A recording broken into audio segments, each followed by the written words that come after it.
The air hung thick with an unnatural stillness as the clock struck midnight, signaling the arrival of the mysterious carnival that appeared only once a year. The townsfolk spoke of it in hushed tones, warning one another to steer clear of the otherworldly festivities that unfolded beneath the moonlit sky. Yet, there were always those who succumbed to the eerie allure of the midnight carnival. On the outskirts of town, hidden within a dense thicket of gnarled trees, stood a faded sign that simply read, "Welcome to the Midnight Carnival, where your darkest desires come to life." Few dared to venture into its shadowy embrace, but curiosity beckoned the brave and the foolish alike. Sarah, a young woman with an adventurous spirit, found herself drawn to the carnival's haunting call. The scent of cotton candy and the distant melody of an eerie carousel tune lured her through the labyrinthine paths of the darkened woods. As she stepped into the clearing, the carnival emerged from the shadows like a ghostly apparition. The flickering lights illuminated a sea of distorted smiles plastered across the faces of grotesque clowns and twisted caricatures of joy. The air resonated with unsettling laughter that echoed through the night, sending shivers down Sarah's spine. The carousel creaked as it spun, its skeletal horses bobbing in rhythm with a dissonant melody that seemed to emanate from the very heart of the carnival. Sarah's gaze fixated on a tent that stood at the far end of the clearing. Its crimson fabric billowed in the breeze, inviting her with an otherworldly charm. As she approached, the rustling of the tent seemed to whisper secrets that only the bravest dared to uncover. The entrance flapped open, revealing a dimly lit corridor adorned with tattered tapestries depicting scenes of nightmares made manifest. Sarah hesitated for a moment but was soon swallowed by the dark passageway, her every step echoing through the labyrinth of forgotten fears. Inside the tent, the air grew thick with an intoxicating blend of incense and anticipation. Sarah found herself in a hall of mirrors, each reflection distorting her image into grotesque contortions. The unsettling atmosphere heightened as she walked deeper into the maze of reflections, her heartbeat quickening with every step. Abruptly, the mirrors ceased, revealing a small stage bathed in an otherworldly glow. A figure shrouded in darkness stood at the center, its voice a seductive murmur that promised to unveil the deepest recesses of Sarah's desires. Mesmerized, she listened to the whispers that seemed to echo from the shadows themselves. "Welcome, Sarah," the mysterious voice cooed. "I know what you long for, what keeps you awake in the dead of night. The Midnight Carnival exists to grant the wishes buried in the shadows of your soul."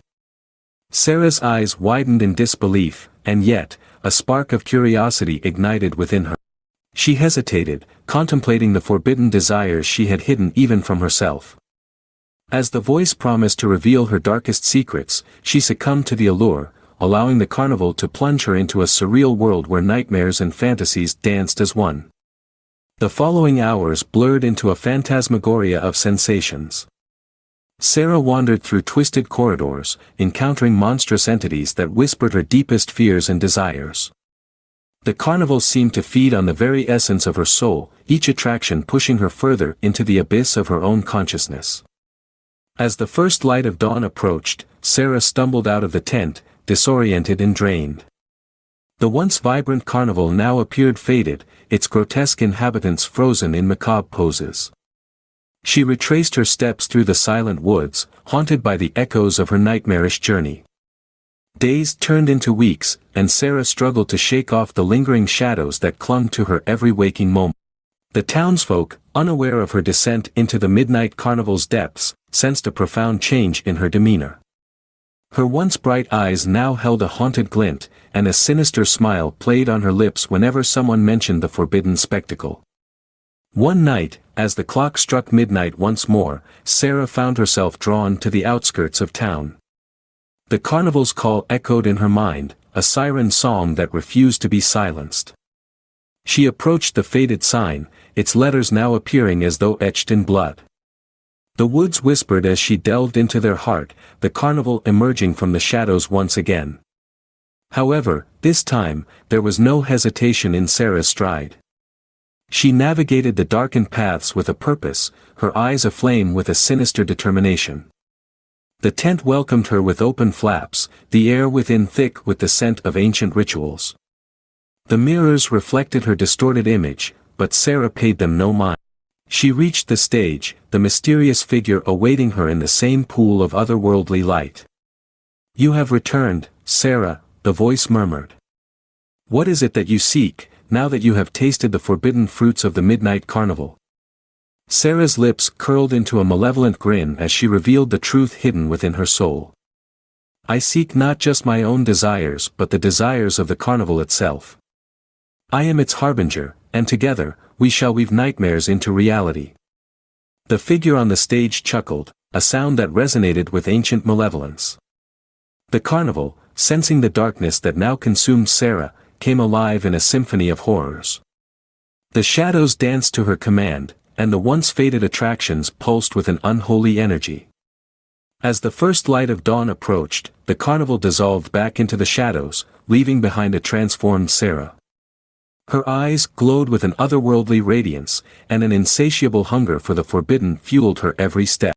The townsfolk, unaware of the dark pact forged in the heart of the midnight carnival, marveled at the enigmatic woman who now walked among them, her presence casting a perpetual shadow over their once peaceful town.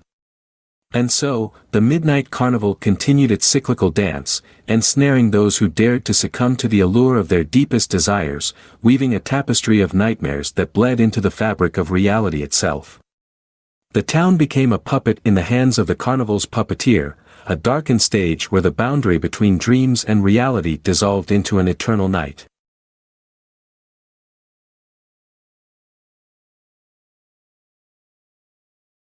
When I was young, my family would always go to America's first fair, the York Fair, which was your standard fare, unhealthy food, questionably assembled rides, and absurd sideshow attraction. When I was 6 or 7, my parents decided that I was finally old enough to see some of the odder sideshow attractions, like the Pinhead Man, Lobster Boy, Skeleton Man, the Two-Headed Sheep, the Smallest Woman in the World, and the Coup de Grace, the Gorilla Woman. We walked into a tent with a small stage and a covered box on it. When the box was uncovered, it was shown to be a cage with a woman in it. Ominous music played in the background while the MC started telling a story about a woman from the Amazon who was captured and sold to the sideshow. The MC would then start reciting some gibberish, increasing the intensity, until the girl would go into a trance, and he would continue his voodoo until she would begin a metamorphosis. Right before our eyes she would begin making noises, and growing hair, while the music got louder and weirder as she slowly transformed into a massive gorilla. When she finally completed turning, the angry gorilla would yell and growl and scream, grabbing and shaking the bars of the cage. Out of nowhere, the gorilla would break through the iron bars, jump off the stage and charge into the crowd. As soon as the cage busted open, my mom, who was holding my hand at the time, immediately freaked out, and I followed her lead very easily when she decided to run out of the tent. I couldn't get away fast enough, and instead of following the designated chained path out, tried to jump the chain. Of course I underestimated my jump and immediately got wrapped up and flipped over the chain. I hit the ground as hard as possible, knocking the wind out of myself, but jumped right back up on my feet and took off running.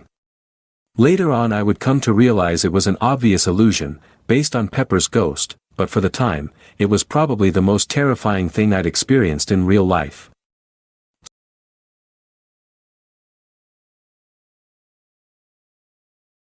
Back when I was 16 years old on a summer day I sought to go on a long jog. I was fairly new to my neighborhood and thought a long-distance run would allow me to get better geographical memory of what's where. Little did I know, I would learn a great deal more about my neighborhood than I bargained for. There exists a park about a mile away, a circular path. Within the very center was a field of grass along with a greenish-blue gazebo. At the time I didn't know this, but learned after years of living in the neighborhood, the gazebo was home to people up to no good. Below is a real image of part of this park. As a semi-naive teenager, I decided to bring a water bottle along for the journey, which I rarely do. My plan was to hide the Poland Spring bottle until the end of my run, and take my first sip once I completed my jog.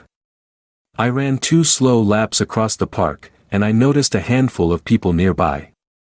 However, it was only until my second lap that I noticed an older gentleman in the gazebo following me with his gaze circularly, in the direction that I was running. Third lap, I noticed he was no longer in the gazebo. Following the completion of my third lap, I had already gotten worn down. I decide to take that sip of water. I jog over to the bench, fetch my pull and spring. As I open it, it does not make a plastic pop sound indicating it's been freshly opened. I was baffled and convinced I was holding a bottle I knew I did not open before. I began to second-guess myself, and think perhaps I opened this new bottle and forgot entirely before leaving the house. Until I noticed a bit of sand, very small, barely much, around the rim. To be safe, I choose to not drink it. I put it back down where I left it, and began to feel unsafe. To get back to my house, I had half a lap left within the park. I sprinted for that distance, and upon getting to the exit, I noticed the man who was in the gazebo previously, now near the bench where my water bottle is, and he was holding my bottle that I left. Halfway across the park, I was in complete shock. I knew that I did not open that bottle before visiting the park, yet before I noticed the debris on the rim of the bottle I began to self-doubt myself.